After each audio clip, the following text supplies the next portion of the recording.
Sam, how does the story of Ambani, the great industrialist, capture what's going on in the Indian economy? Well, the story I tell in the book is the story of Dhirubhai Ambani, and he was born in a rural fishing village in India, and his son became the richest man on earth in 2007. So it's a kind of a rags to riches story that you wouldn't think would be possible in the world, but it happened. And the way that he did it was India had what you might call an oligarchic kind of economic system where political influence was very important for businesses to succeed. And Dhirubhai Ambani managed to take that system, a system that was really rigged heavily against him, and to turn it to his own advantage. Given the economic environment currently in India, with high levels of growth that has been supported by low oil prices and somewhat of a reform agenda pushed by Modi, what would you say the lessons are for entrepreneurship in India today?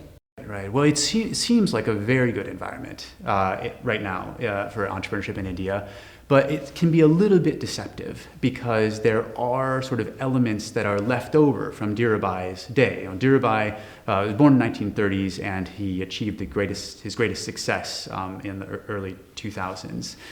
And there are elements that are left over in that the business environment can still be extremely difficult for small businesses, and especially for small businesses that are making the transition to medium businesses. There can be a lot of obstacles in terms of bureaucracy, in terms of labor law, in terms of infrastructure that make it really hard for these small businesses to compete.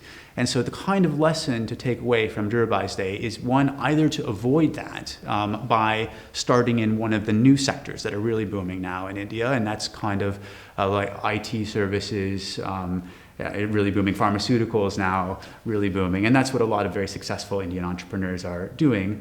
Or you have to be like Dhirubhai Ambani and to find an advantage, a gap in the system, so that you can get some kind of leverage that enables you to compete and go through those early stages of where your business is very small and you're very vulnerable. So that's kind of the legacy or kind of the lesson that you can take away from Ambani's life for modern Indian businesses. Are there any particular sectors in India you think are particularly well poised for success? Right. Well, it tends to be, and this is again sort of a legacy of history.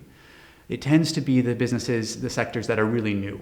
Actually, there was a huge process of economic reform in India in the 1990s, and that process of reform opened up a lot of different industries. But actually, the level of new business entry in those industries has fallen since the period of economic reform, and it's hard to say exactly why that is.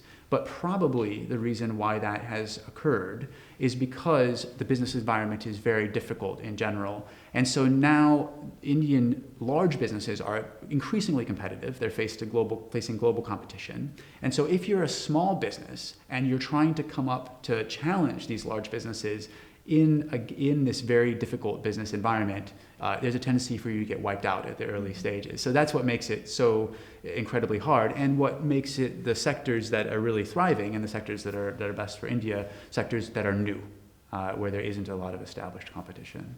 Modi was elected on a mandate to reform the country in a number of areas.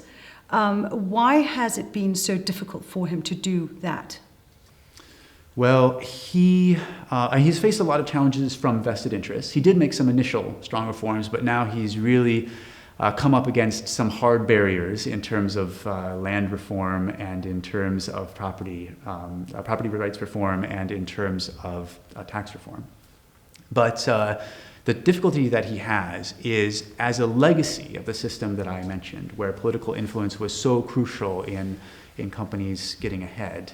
As a legacy of that system, there are still some large businesses in India that really rely on political influence for their competitiveness. And those systems don't necessarily favor, or those businesses don't necessarily favor the kind of reforms that Modi is trying to implement, because those reforms would make for a more competitive business environment. And I think that is where Modi is struggling, is he doesn't necessarily have the kind of business backing. You'd expect big businesses to be behind reforms, but he doesn't necessarily have the big business backing that he needs to make headway against the vested interests that are there in Indian politics.